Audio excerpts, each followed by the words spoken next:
জুমাতুল ইবতিদা, মানে যে জুমার মাধ্যমে রমজান শুরু হয়, যেই জুমার পরে রমজান শুরু হয়, সেই জুমাতে আমরা আছি। আল্লাহ আমাদেরকে কবুল করেছেন, এই জন্য সকলেই বলি আলহামদুলিল্লাহ। আলহামদুলিল্লাহ।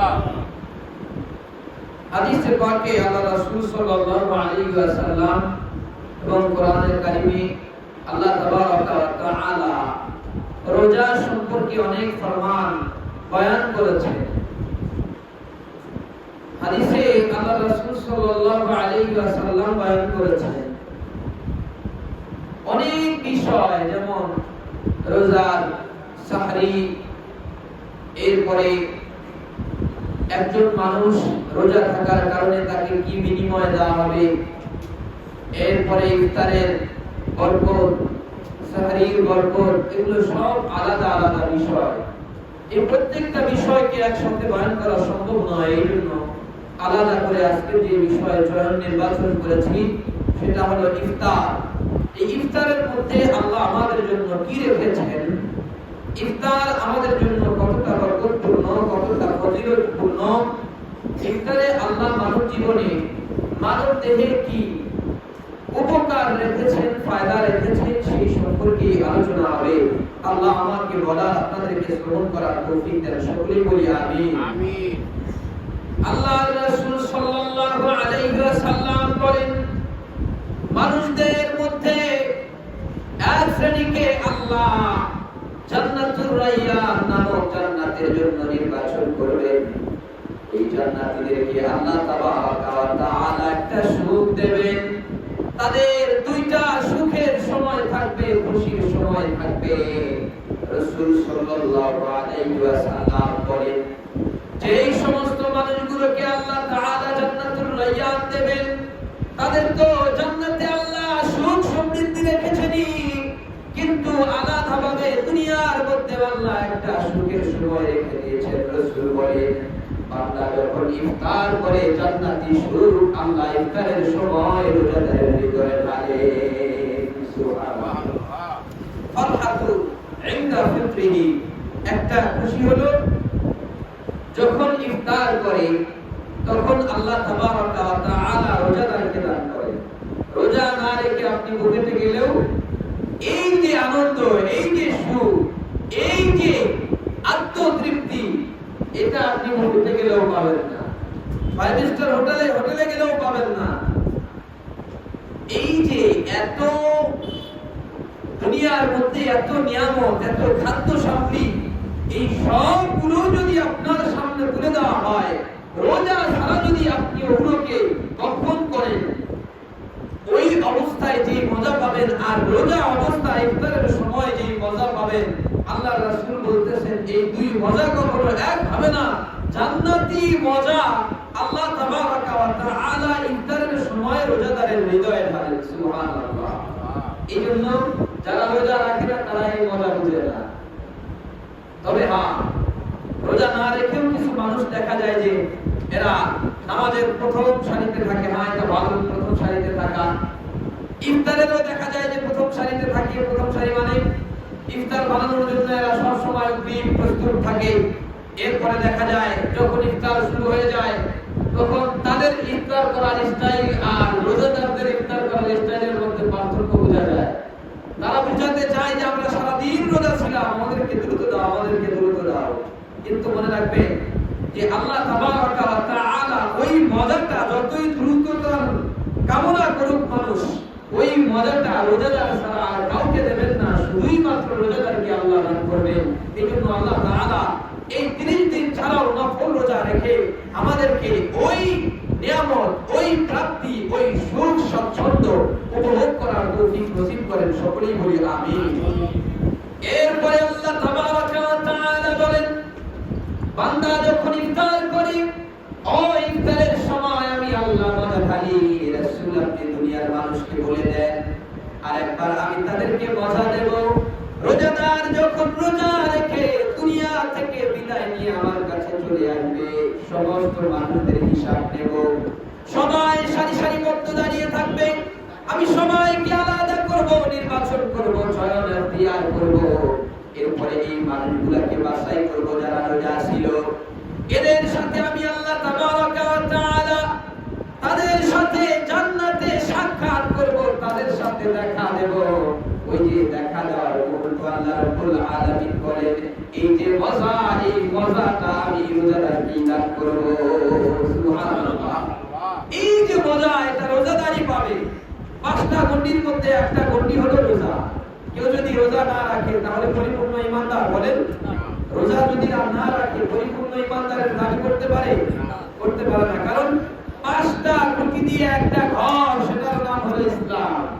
5 খুঁটি দিয়ে একটা ঘর, একটা খুঁটিও যদি ভেঙে যায়, এটা এমন ঘর, এই এক খুঁটি ভেঙে যাওয়ার কারণে পুরোটা একেবারে তছনছ হয়ে যাবে। তো এই ইসলাম নামক ঘরটা সাজানো হয়েছে, এটার ভিত্তি স্থাপন করা হয়েছে 5টা খুঁটির উপর। এই 5টার একটাও যদি কেউ ছেড়ে দেয়, পরিপূর্ণ ঈমানদার নিজেকে দাবি করতে পারবে না। আর যে পরিপূর্ণ ঈমানদার নয়, আল্লাহ তাকে জান্নাতে দেখা দেবেন না। জান্নাতে আল্লাহ তাবারাকা ওয়া তাআলা জান্নাতীদের সামনে নিজের সৌন্দর্য যখন বর্ণনা করবেন, পেশ করবেন, আল্লাহ তাবারাকা ওয়া তাআলা ওই মাঠটাকে এমন ভাবে নির্বাচন করবেন, এই পৃথিবীর পুরোটাই আল্লাহ তাআলা ওই মানুষদের সাথে সাক্ষাৎ দেওয়ার জন্য, এবং কি জান্নাতেও আল্লাহ এত বিস্তৃত জায়গা রেখেছেন, যেটা আমরা কবরের হাদিস থেকে পাই। কোন ব্যক্তিকে যখন ঈমানদার ব্যক্তিকে কবরে রাখা হয়, কবরটা তত দূর পর্যন্ত প্রশস্ত হয়ে যায়, যত দূর পর্যন্ত চোখ যায়। আল্লাহ তাবারাকা ওয়া তাআলা জান্নাতের ময়দানটাকে কত বিস্তৃত করেছেন এটা উনি ভালো জানেন। কিন্তু একটু ইঙ্গিত পাওয়া যায়। হযরত জিবরিল আলাইহিস সালাতু ওয়াস সালাম রাসূলের কাছে একবার এসে বললেন, ইয়া রাসূলুল্লাহ, উম্মতকে খবর শোনায় দেন, যেই জায়গায় আল্লাহ উম্মতের সাথে সাক্ষাৎ দেবেন, দেখা করবেন, ওই জায়গাটা এত বড়, আমি জিবরিল 650 পাখা দিয়ে ওটা ঘুরে ঘুরে দেখার চেষ্টা করেছি, এক কোণা দেখতে আমার 650 টানা চলে গেছে। জান্নাতীরা আল্লাহকে দেখবে যেই জায়গায়, ওই জায়গার বিস্তৃতি যদি এত বিশাল হয়, তাহলে ওই জায়গাটা কেমন হবে? ওই জায়গাতে আল্লাহ জান্নাতীদের সাথে দেখা করবে, দেখা দেবে। হাদিসের মধ্যে এসেছে, যখন আল্লাহ বান্দাদের সাথে দেখা করবেন, একবার তাকানোতেই 500 বছর চলে যাবে। 500 বছর পর তাদের হুঁশ আসবে যে আল্লাহ তাবারাকা ওয়া তাআলা আমাদের সাথে তার সৌন্দর্য প্রকাশ করেছিলেন, আমরা তার সৌন্দর্য দেখতে পেরেছিলাম। 500 বছর পর জান্নাতীরা হুঁশ পাবে। সুবহানাল্লাহ। 500 বছর পর মনে হবে, আল্লাহকে দেখলাম। এতক্ষণ তারা মজায় বিভোর থাকবে। এটা শুধুই তাদের জন্য আল্লাহ রেখেছেন যারা রোজাকে কমপ্লিট করে ইসলামের এই 5টি স্তরকে, 5টি স্তম্ভকে পরিপূর্ণ করবে। আল্লাহ তাবারাকা ওয়া তাআলা তাদের জন্যই একমাত্র এই পুরস্কার রেখেছেন। যদি কেউ ছেড়ে দেয় তাহলে সম্ভব না, সে আল্লাহকে দেখতে পাবে না, জান্নাতের ওই ময়দানেও যেতে পারবে না। এইজন্য আল্লাহর কাছে আমরা দৃঢ় প্রতিজ্ঞা করব, আল্লাহ তুমি আমাদেরকে রোজাগুলো পরিপূর্ণভাবে রেখে তোমার ওই জান্নাতীদের খাতায় আমাদেরকে শামিল করে নাও। সকলেই বলি আমিন।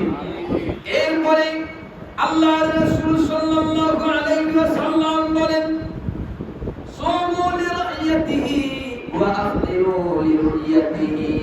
ও মানুষ শোনো, যখন সময় হয়ে যাবে তখন ইফতার করবা, যখন সময় থাকবে, সময় যখন ফুরিয়ে যাবে তখন তোমরা তোমাদের সাহারি থেকে বিরত হবে। সময় শেষ, সাহারি খাওয়া শেষ, অপেক্ষা করবো না যে কখন আযান দেবে। এমনও হতে পারে কোন এক এলাকায় মেঘাচ্ছন্ন ভাব থাকার কারণে, বিদ্যুৎ চমক আর মেঘের দাগ থাকার কারণে আমরা হয়তো আযান শুনতে পাবো না। এই জন্য রাসূলুল্লাহ বলেন যে তোমরা সময় দেখে ইফতার করবে আর সময় দেখে সাহারি খাবে। যদি এটা হয়, রোজা কমপ্লিট হয়ে যাবে। আর এই সমস্ত মানুষদের জন্যই আল্লাহ তাবারাকা ওয়া তাআলা যে পুরস্কারের ঘোষণা করেছেন, সেই পুরস্কার দান করবে। আমরা ইফতার করব আযানের দিকে তাকিয়ে নয়, ইফতার করব টাইমের দিকে তাকিয়ে। টাইম হলো কিনা, সময় হলো কিনা, সময় হয়েছে বাস ইফতার করে দেব।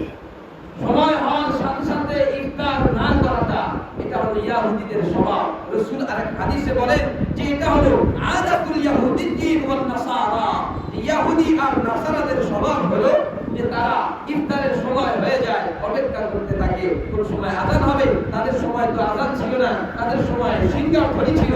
ওই সিঙ্গার ধ্বনি যখন আসতো তখনই তারা ইফতার করতো। ইহুদিরা রোজা রাখতো, ইহুদিরাও রোজা রাখতো। এটা একটা প্রশ্ন আসে, হ্যাঁ ইহুদিরাও রোজা রাখতো যারা প্রকৃতপক্ষে হযরত মুসা আলাইহিস সালাতু ওয়াস সালামকে অনুসরণ করত। এইজন্য আমরা মাইকের দিকে অপেক্ষা করব না, সময়ের দিকে অপেক্ষা করব। সময় হয়ে গেছে, বাস আজকে ইফতার এততে হয়ে গেছে, সময় ইফতার করে নেব, এটাই হলো সুন্নাত পদ্ধতি। আল্লাহ আমাদেরকে বুঝার তৌফিক নসিব করেন, সকলেই বলি আমিন।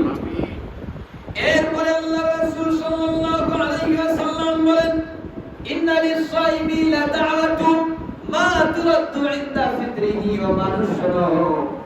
রোজাদারদের জন্য আল্লাহ তাবারাকা ওয়া তাআলা একটা বিশেষ সুযোগ রেখেছেন, যা অন্য কোন মুমিনের জন্য, মানে সারা বছর ইবাদত করে কিন্তু রোজা রাখে না, ওই সমস্ত মানুষগুলো এই যে প্রাপ্তি, এই প্রাপ্তি তারা পাবে না। কিন্তু আল্লাহ তাবারাকা ওয়া তাআলা শুধুই মাত্র রোজাদারদের জন্য এই প্রাপ্তি রেখে দিয়েছেন। আল্লাহ রাসূল বলেন, ইন্না লিস-সাইমি লাদা'ওয়াতুন, রোজাদারের জন্য এইরকম একটা সুসংবাদ আছে যে রোজাদার যখন ইফতারি সামনে নেবে, তার পিপাসা থাকবে, তার ক্লান্তি থাকবে, তার ক্ষুধা থাকবে।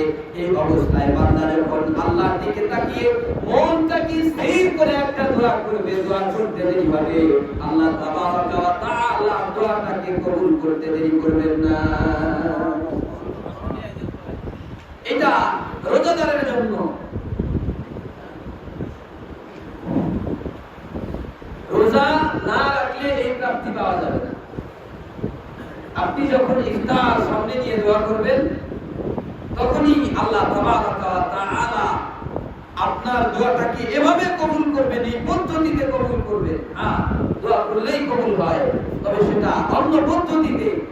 আল্লাহ রাসূল সাল্লাল্লাহু আলাইহি ওয়াসাল্লাম বলেন, যখন রোজাদার ইফতার করবে, ইফতারের সময় হবে, ওই ইফতারের সময় যদি মনটাকে স্থির করে আল্লাহকে একবার ডাক দেয়, যা চাইবে আল্লাহ তাই তাকে দান করবে।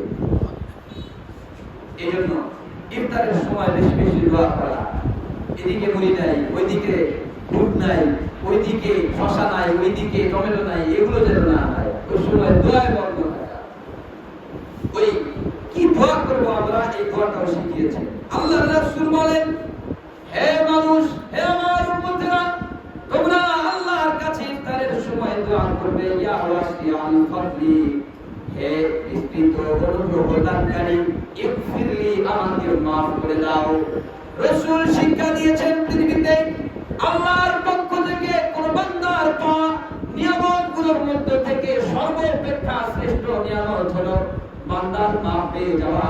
এই জন্য রাসূল শিক্ষা দিয়েছেন, আল্লাহর কাছে ওই সময় গাড়ি চেও না, বাড়ি চেও না, তুমি আল্লাহর কাছে ওই সময় যাও, আল্লাহ আমাকে মাফ করে দাও। তুমি যখন আল্লাহকে বলবে, আল্লাহ মাফ করে দাও, রোজার প্রত্যেকটা ইফতারেই যখন তুমি আল্লাহকে বলবে, আল্লাহ মাফ করে দাও, আল্লাহ তাবারাকা ওয়া তাআলা প্রত্যেকটা ইফতারে তোমার দোয়া যদি কবুল করে নেন, জান্নাতে যাওয়ার জন্য তোমার এই একটা আমলই যথেষ্ট। এই জন্য এই সময় অন্য কিছু না চেয়ে এই দোয়াটাকে প্রাধান্য দেওয়া। ইয়া ওয়াসিআল ফাদলি, হে বিস্তৃত অনুগ্রহ দানকারী, সীমাহীন অনুগ্রহ দানকারী, আপনি আমার উপর অনুগ্রহ করেন, এই কাজ করে যে আমাকে মাফ করে দেন, আমাকে মাফ করে দিয়ে আমার উপর অনুগ্রহ করেন।